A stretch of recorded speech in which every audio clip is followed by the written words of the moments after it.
studied anthropology and archaeology.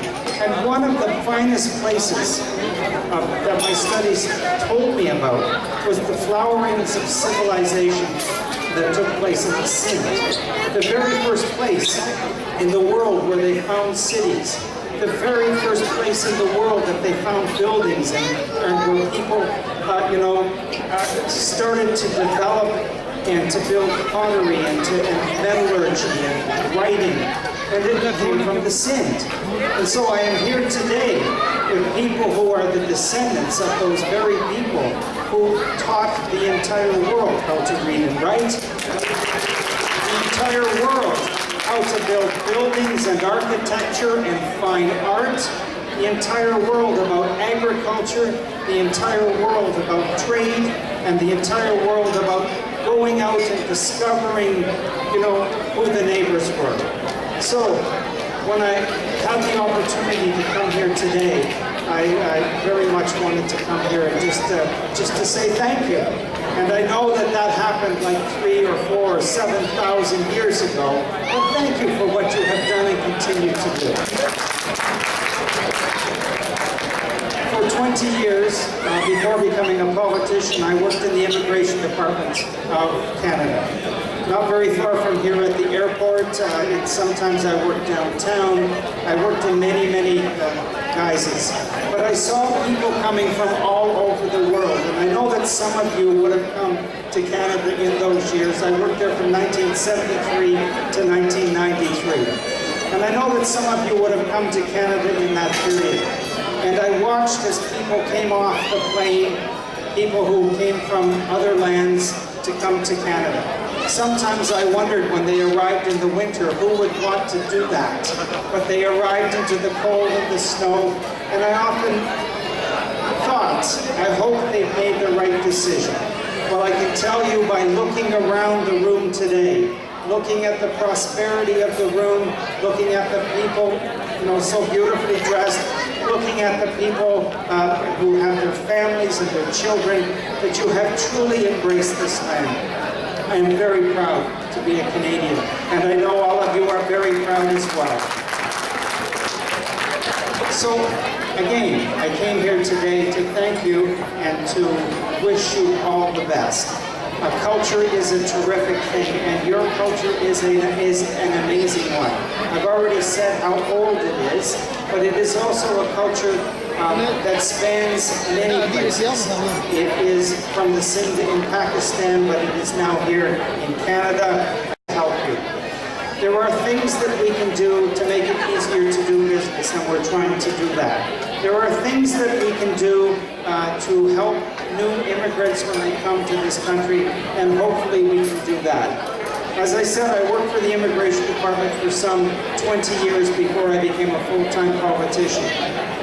And I often stand in the legislature and talk about how we can best help new people who are coming to this country. And although they won't listen to me now, I'm hoping that after the next election, if there are more new Democrats, they will. I believe with all my heart that we have to change how immigrants are brought to this country. It is a crime, in my view, a crime when you take someone from a country and you tell them you're an engineer or you're a doctor or you're, a medical scientist, and you say, come to Canada, and then when you cut here, we don't recognize your credentials. And I have said for the longest time that those days have to be passed.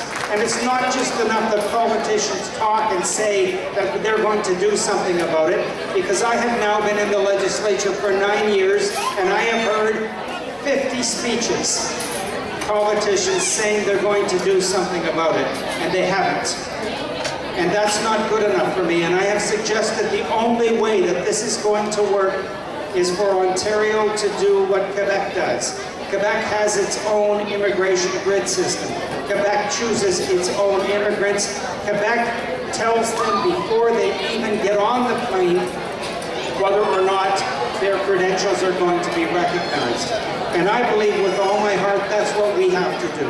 That Ontario has to help choose its immigrants, but in choosing those immigrants, on the day that they apply, the Ontario government takes those credentials, goes, finds out whether or not they will be recognized in Canada, and if they're not recognized, tells the prospective immigrants what courses have to be taken, and that they can actually take them before they come here, so that when they get off the plane, when they arrive here, they come to a land of hope and promise, knowing that their credentials will be recognized, and knowing that they can go out and get a job.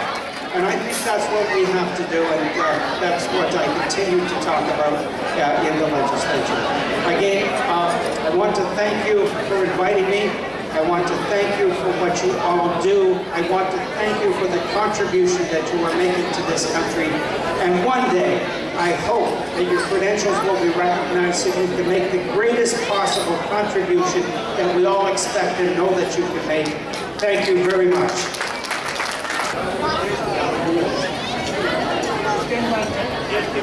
Jamil is Amani.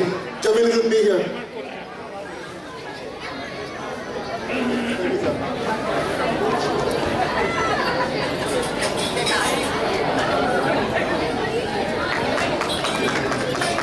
I would request Mr. Jamuni to come up the stage and get certification of decision from Mr. Michael Piru. Mr. Jamuni.